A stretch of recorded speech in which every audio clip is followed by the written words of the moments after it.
Come on. Gee, come on, come and say hello. Come and say hello. Come on over. Welcome, welcome. I am Scott from Scott Free Running, and I'm so pleased to have you here today to talk you through my 5 tips on how best to prepare for a race. I've got a couple of years of racing experience under my belt now, everything from the 5K up to the marathon, and believe me, I've made some mistakes along my way. So let's put 5 minutes on the clock. Buckle in, let's dive in to tip number 1. Tip number 1, and it has something to do with these very cool shades on my face. Not sponsored, but these are Goodar shades and I really enjoy them. You can find a link down below where you can get some for yourself for a very reasonable price, may I add. This tip has to do with the wardrobe, the outfit choice for race day. So if I wind back to one of my earlier races, which was a little over a year ago now, I ran a 10K event in central London. It was a fantastic event, the Winter Run series. And I turned up on the day and I was a bit chilly. The forecast wasn't anything more than a few degrees, and I decided what I needed to wear was a long sleeve thermal t-shirt with a sort of like cotton t-shirt over the top. Definitely not perfect for the day. Had it been -10, possibly this would have been a good outfit choice. But as I got that first kilometre under my belt, that first half a mile, I was already so hot. My body temperature had just exceeded anything sensible and I was just absolutely puffing. And then on the other end of the spectrum, I've come to races here in Australia and I actually haven't been sun safe. So I've started marathons without sun cream, and that is just a terrible idea. You don't want to be stinging by the end of the marathon. You don't want to have sore skin in the last stages. So really at each end, really thinking about what is going to be best for this weather. So diving into tip number 2, and tip number 1 was actually quite a long answer. So this is going to be a quick one, and this is just about mental strategy. So for a marathon, you might decide to break the marathon up into 3 chunks. For my most recent marathon, I ran my first 10 miles at a set pace, my next 10 miles at a set pace, and then my last 10K at a set pace. Just to break it down into 3, I guess, bite-sized chunks. For today's 5K, I'm going to be breaking it down into the first K. I'm going to use that adrenaline to get a nice boost. The second K, I'm just going to be focusing on finding that nice rhythm, really locking into that stride. The third K, I'm over that halfway point, I'm over the slump. Let's put our head down and go for it.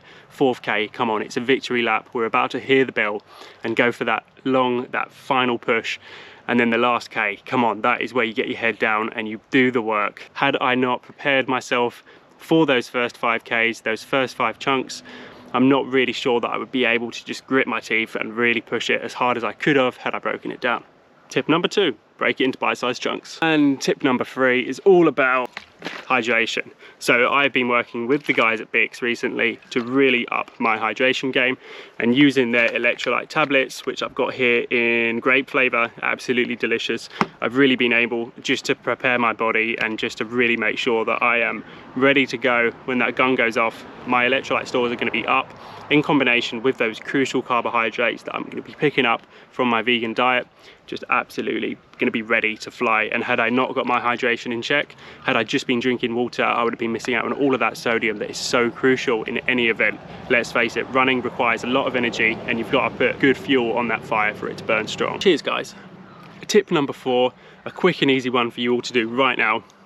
Grab your running watch and set up your screens accordingly. Now I love to use a Coller Pace 2. I just really feel like I get on well with the Coller interface. I have my Coller set up the way that I like, and that is that I always like to see my average lap pace. So not my instantaneous pace, my average lap pace, and I've got it set off to go off every kilometre with a reading of my pace, and that is all I have on this screen. So that is for this 5K race exclusively. I just want it so that I can dial in to that pace. The watch has just one field so that when I'm running and I glance down at my watch, I can see it in big numbers and know exactly where I'm at. For my marathon, I might like to have my last lap on there just so I can keep a track of kind of my gradual pace over the marathon. I'll also have my average pace for the entire run on there and maybe even my cadence if that's something that I feel like I need to work on. But each to their own, and I just feel like having your watch properly set up is really going to help you just to really understand where you're at. And for the 5th and final tip, I encourage you all, whether it's race day or whether it's race week and you've got a few days to go,